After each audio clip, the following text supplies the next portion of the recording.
95 అయితే 50% పెంచితే 130 సీట్లు ఉన్నాయి ఇక్కడ. కేరళలో 20, తమిళనాడులో 39, పాండిచ్చేరిలో 1, ఆంధ్రప్రదేశ్లో 25, తెలంగాణలో 17, కర్ణాటకలో 28. ఇవన్నీ కలిపితే 130 సీట్లు. 50% పెరిగితే మనం 195 అవుతాం. అదే మిగతా ప్రాంతంలో ఉన్న 413 సీట్లు పెంచితే దాదాపుగా వాళ్ళకు 621 సీట్లు 620 సీట్లు అవుతున్నాయి.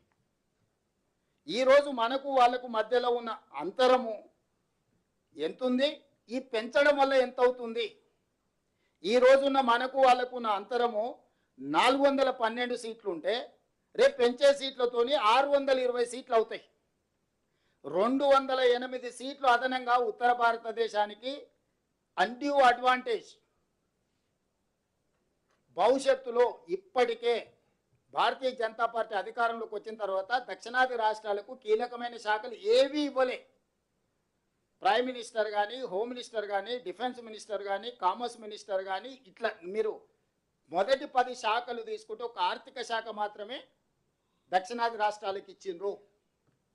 ఏ ఒక్క శాఖ కూడా, రాష్ట్రపతి పదవి కూడా, కీలకమైన ఏ పదవి కూడా దక్షిణాది రాష్ట్రాలకు ఇవ్వలేదు. మీ అందరికీ తెలుసు, రాజకీయాలలో నెంబర్ ఉంటేనే నీతో ఎవరైనా మాట్లాడతారు. నీ జేబులో డబ్బులు ఉంటేనే ఎవరైనా నీతో సంబంధాలు చేస్తారు. రాజకీయంగా నెంబర్ లేనప్పుడు నీతో మాట్లాడేవాడే ఉండడు. Bargainings are among equals. ఏ చర్చలైనా, ఏ ఒప్పందాలైనా సరిసమానుల మధ్యలో జరుగుతాయి. బలహీనుడు బలవంతుడు మధ్యలో జరగవు. ఈరోజు దక్షిణాది రాష్ట్రాలను అత్యంత బలహీనంగా ఉన్నాం. ఇప్పుడు అత్యంత బలహీనులుగా మార్చి బలంగా ఉన్న ఉత్తరాది రాష్ట్రాలను శక్తివంతంగా మార్చి రాజకీయంగా, అసలు రాజకీయంగా మనల్ని ద్వితీయ శ్రేణి పౌరులు చేయడానికి ఆ ఉత్తరాదిలో ఉన్న 5-6 రాష్ట్రాలు కలిస్తే 410 సీట్లు అనేటివి అక్కడనే అయిపోతాయి.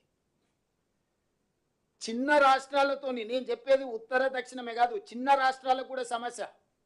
ఢిల్లీ, పంజాబ్ లాంటి రాష్ట్రాలు కూడా రాజకీయంగా మనుగడనే కోల్పోతాయి. దక్షిణ భారతదేశంతో పాటు చిన్న రాష్ట్రాలకు కూడా రాజకీయంగా ఇది తీరని విఘాతంగా మారుతుంది. అందుకే ఈరోజు నరేంద్ర మోడీ గారికి స్పష్టంగా మేము చెప్తున్నాం, నువ్వు సీట్లు పెంచాలనుకుంటే ఏ ప్రాతిపదికన పెంచాలో మొదట అఖిలపక్షాన్ని పిలువు.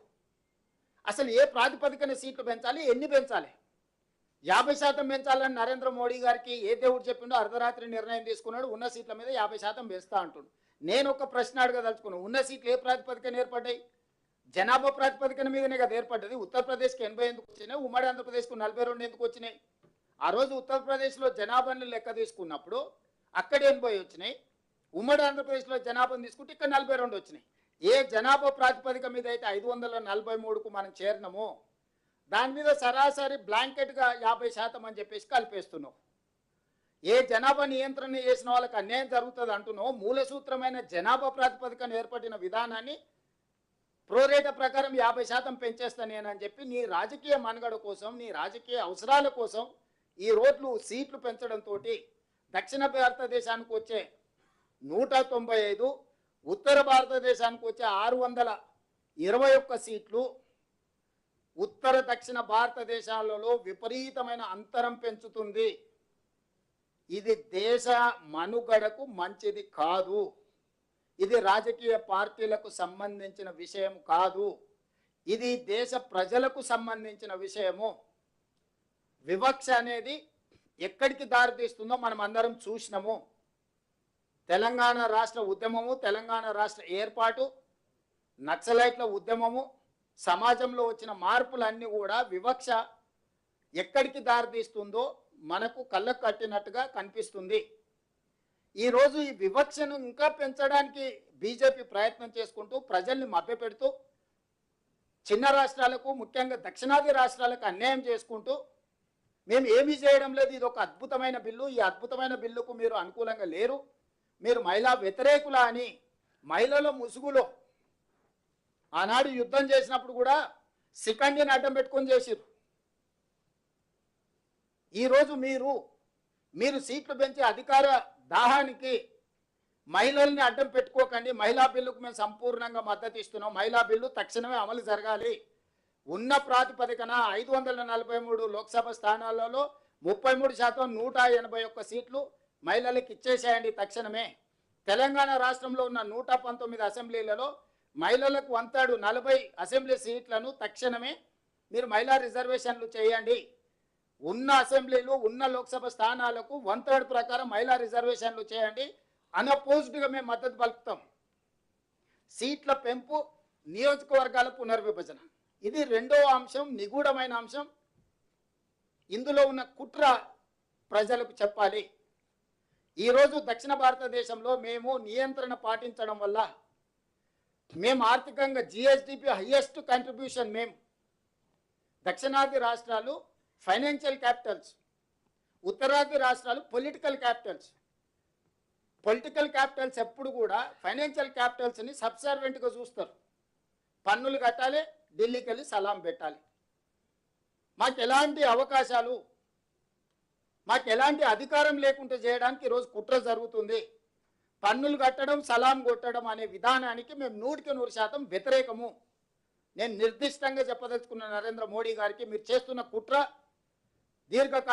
దీర్ఘకాలంలో ఈ దేశానికి చాలా పెద్ద సమస్యగా, విపత్తుగా మారుతుంది.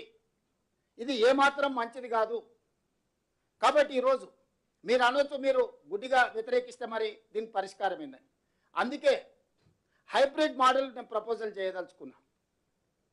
ఈ హైబ్రిడ్ మోడల్లో మీరు 272 సీట్లు మీరు పెంచాలని నిర్ణయించుకున్నారు కదా, అందులో 50%, 136 సీట్లు మీరు చెప్పుకుంటున్న ప్రోరేటా ప్రకారం ఇచ్చుకోండి.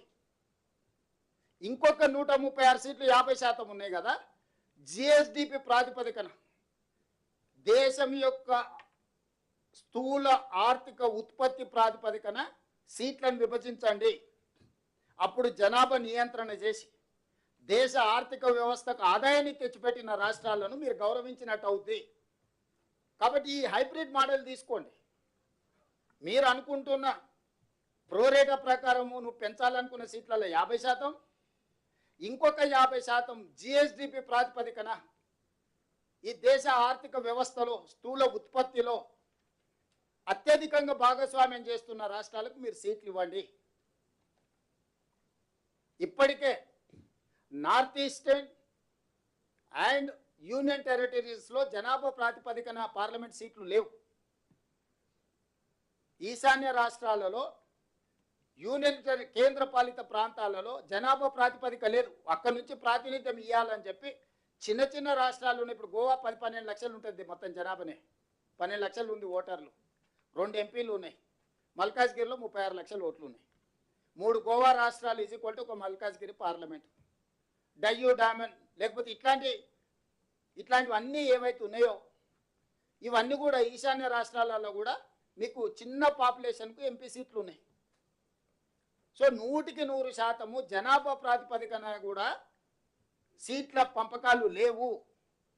ఈశాన్య రాష్ట్రాలలో, కేంద్ర పాలిత ప్రాంతాలలో ఆ ప్రాంతాలకు ప్రాతినిధ్యం ఇవ్వడానికి జనాభాను పక్కన పెట్టి వాళ్ళకి ప్రాతినిధ్యాన్ని ఇచ్చిండ్రు. పెద్ద రాష్ట్రాల మధ్యలోనే సమస్యను పరిష్కరించడానికి జనాభా ప్రాతిపదికన సీట్లు పెంచిండ్రు.